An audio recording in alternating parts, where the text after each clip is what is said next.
इसके लिए आपको एक सुंदर कथा किंतु सत्य घटना के उदाहरण के साथ समझाने का प्रयास करता हूँ। तो एक अमीर इंसान थे, उसने समुद्र में अकेले घूमने के लिए एक नाव बनवाई थी। वो छुट्टी के दिन हमेशा नाव लेकर समुद्र की सैर करने निकल जाते थे। एक बार की बात है कि वो आधे समुद्र में पहुंच गए। अब वहाँ पर अचानक एक जोरदार तूफान आया। उनकी नाव पूरी तरह से तहस नहस हो गई, लेकिन वो लाइफ जैकेट की मदद से समुद्र में कूद गए और जब तूफान शांत हुआ तो वो तैरते तैरते तैरते तैरते एक टापू पर पहुँचे, लेकिन वहाँ भी कोई नहीं था। टापू के चारों ओर समुद्र के अलावा कुछ भी नज़र नहीं आ रहा था।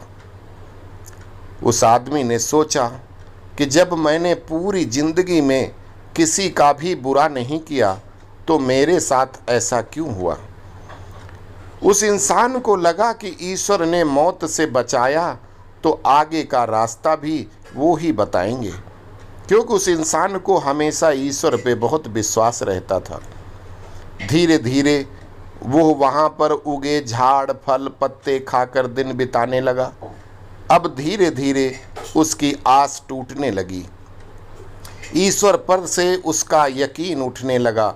फिर उसने सोचा कि अब पूरी जिंदगी यही इसी टापू पर ही बितानी है, तो क्यों न एक झोपड़ी बना लूं। फिर उसने झाड़ की डालियों और पत्तों से एक छोटी सी झोपड़ी बनाई। उसने मन ही मन कहा कि आज से झोपड़ी में सोने को मिलेगा, आज से बाहर नहीं सोना पड़ेगा। रात हुई ही थी कि अचानक मौसम बदला, बिजलियां जोर जोर से कड़कने लगीं। तभी अचानक एक बिजली उस झोपड़ी पर आ गिरी और झोपड़ी धधकते हुए जलने लगी। यह देखकर वो इंसान टूट गया। आसमान की तरफ देखकर बोला, हे भगवान, ये तेरा कैसा इंसाफ है, तूने मुझ पर अपनी रहम की नज़र क्यों नहीं की। फिर वो इंसान हताश होकर सर पर हाथ रखकर रो रहा था कि अचानक एक नाव टापू के पास आई। नाव से उतरकर दो आदमी बाहर आए और बोले कि हम तुम्हें बचाने आए हैं। दूर से इस वीरान टापू में जलता हुआ झोपड़ा देखा तो लगा कि कोई उस टापू पर मुसीबत में है।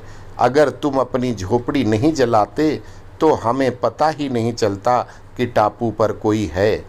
उस आदमी की आंखों से अनवरत आंसू झरने लगे।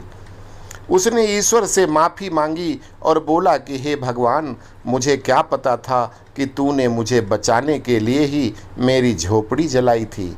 यकीनन हे भगवान, आप अपने भक्तों का हमेशा ख्याल रखते हो। आप मेरे सब्र का इम्तहान ले रहे थे, लेकिन मैं उसमें फेल हो गया। मुझे माफ़ कर दो प्रभु। वो ईश्वर अपने भक्तों से दूर नहीं है, उसे सब पता है कि अपने भक्तों को कब और कैसे क्या देना है। अपनी रहमतों की बरसात तो वो हर पल हर घड़ी 24 घंटे करते ही रहते हैं। बस कमी है तो हमारे विश्वास की। हमारा विश्वास ही है जो डगमगा जाता है।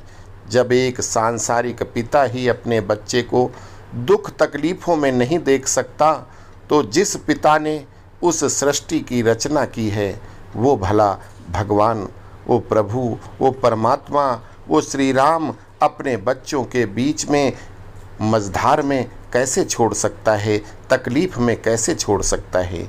दिन चाहे सुख के हों या दुख के, प्रभु अपने भक्तों के साथ हमेशा रहते हैं। तो इसीलिए हम यही कह सकते हैं, हारिए न हिम्मत, बिसारिए न राम को। अस्तु। जय श्री राम।